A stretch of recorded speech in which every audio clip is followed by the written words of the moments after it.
Hello, welcome back to Virtuous HR. My name is Deanna.Broome, your HR consultant for small business, startups, and entrepreneurs. And today, I'm going to answer your question on, do you need an HR department? So, let's get started.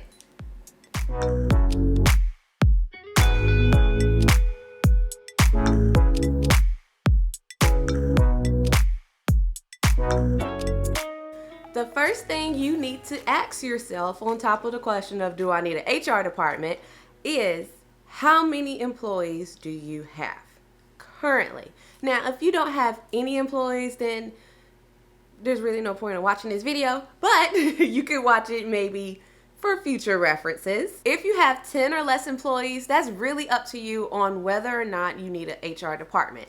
And I'll go into a bit more detail about that a little bit later in the video. And if you have 10 or more employees, then why haven't you hired an HR person yet? Now, I can give you examples on why you shouldn't hold off on it. Because I know most of you are thinking, well, I don't see me growing past 10 people. I don't see me growing past 20 people. Let me give you an example of Uber.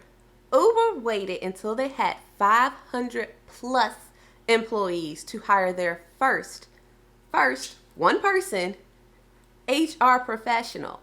Yes, 500 plus. And by that time, damage was already done. Now, what do I mean is there was no one to regulate compliance, to do equity and inclusion and diversity training, no sexual harassment training, nobody to do the formal complaints to. It was basically everybody for themselves. And then the managers were basically the HR people. Side note here, if you have managers and you ask those managers to be your HR people, you need an HR department because the managers are not supposed to be your HR people. So that's a little hint to give you on if you need an HR department or not. Now back to the Uber story. So by the time they got this HR professional in there was so many claims of discrimination, of racism, of sexual harassment that the chief people officer, or also the HR department leader, resigned, as well as the CEO of Uber had to resign. So it is a trickle down effect.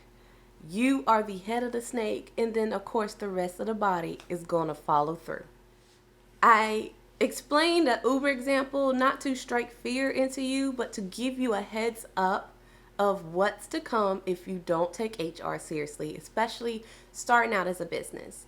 Yes, you are wearing all of the hats when you first start, but when you start to hire and the jobs get more specified, so say you have you as the CEO, and then you hired someone to run the register and be sort of floor sales, and then you hire another stockroom person, and then you hire a manager. When you start being more specified in your types of employment and the types of jobs that you have, you might want to consider HR as one of those employments.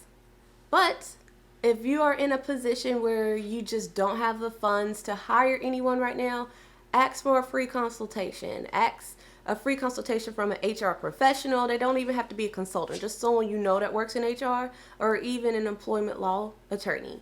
Most people will give you a free consultation, and maybe you get an idea of where you need to go. And like I always love to say, you want to be proactive instead of reactive, and that's what HR is all about. Making sure that you plan ahead for the unexpected, and you want to prevent any problems.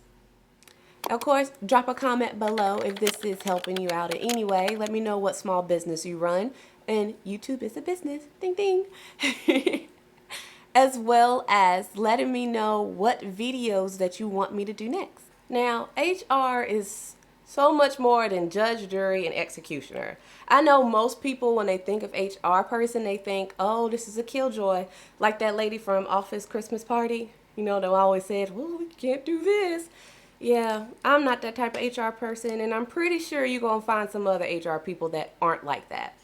Now, an HR professional is supposed to think of, yes, the company first, but also the employees.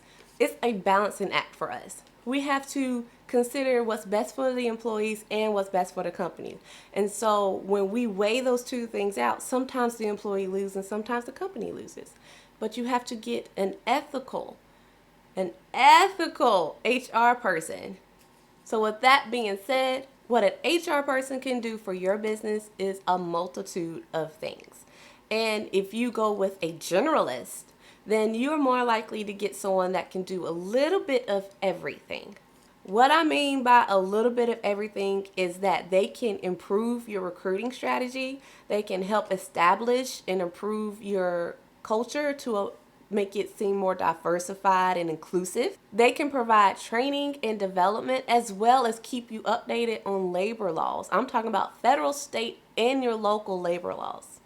They can assist you with pay, benefits, and even working conditions.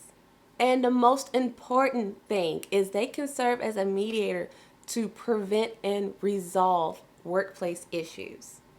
So you don't have to be the judge, jury, and executioner anymore. You can have this HR professional be the ones who handle the complaints properly so that your business stays out of legal trouble. Operating without an HR person, you can do, in my professional opinion, with 10 or less employees. But when you start hitting that 11, 12 mark, the double digit mark, my suggestion is to look into getting a professional hired on your team, or even just hiring a consultant to come in and check with you. Reason being is that problems within companies, especially HR related problems, they're slow. And what I mean slow is they're slow to grow. So they don't come quickly like a power outage. There's a bunch of red flags that are present. And then there's a big old train wreck at the end. So let me explain. Like a sexual harassment claim. You might have a female worker that is stating to you that this is what's going on. And you might write it down or, speak to the other person. But that's all you do. You don't move them, change schedules, try to accommodate any kind of way. And it keeps happening. And then because you didn't do anything really the first time, or she didn't feel like it was resolved the first time, more than likely she's not going to report it again. And it's going to keep happening. And it's going to keep happening. And then other employees are going to notice. And then eventually she's going to go to the EEOC. And she's going to look at their website and see what it says about sexual harassment and what you're, the owner, was supposed to do. And if you didn't do those steps, and then she's going to contact the EEOC attorney. And then that EEOC attorney is going to contact you with a nice little letter stating this employee stated all these things happened and then you didn't do anything. So you have X amount of days to respond. That's not the train wreck. The train wreck is, if you don't respond, you ignore that letter, then bam, you're in court.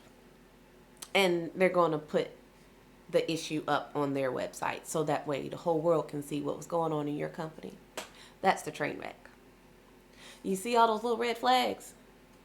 Probably not. Because if you're not trained in HR, then you're not going to know what those red flags are. You're not going to know to talk to other employees. You're not going to know to provide accommodating schedule or see if you can change her schedule or working hours if you can. That's why you need an HR person. They help you with those issues. They help you take control of that.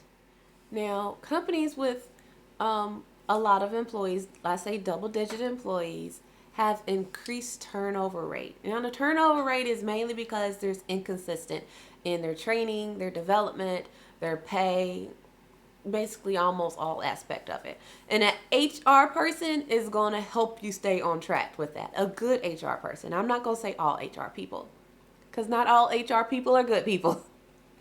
But a very good, consistent, ethical HR person is going to help you keep track of all that. And they're going to think of you, and when I mean you, I mean your business first. So another reason why operating without an HR person is potentially hazardous is record keeping. Do you keep your employees' records? I'm pretty sure you do. And I'm pretty sure you had them fill out an I-9, right? I hope you did, because it is required for all employers, no matter the size. But your record keeping, the resume that you received, the application that you received, their personnel file, the medical records, all of those records have to be kept properly. And what I mean kept properly is some of them have to be filed separately and under lock and key. And if you go electronically to the record keeping, then you have to have an encrypted password or a software system where it's not easily accessible. This is why you need an HR person, because they'll tell you this stuff and they'll be able to keep up with this stuff as well, or even recommend a HR dashboard for you to use. And if you found this video very helpful, like the video so I know that you want more.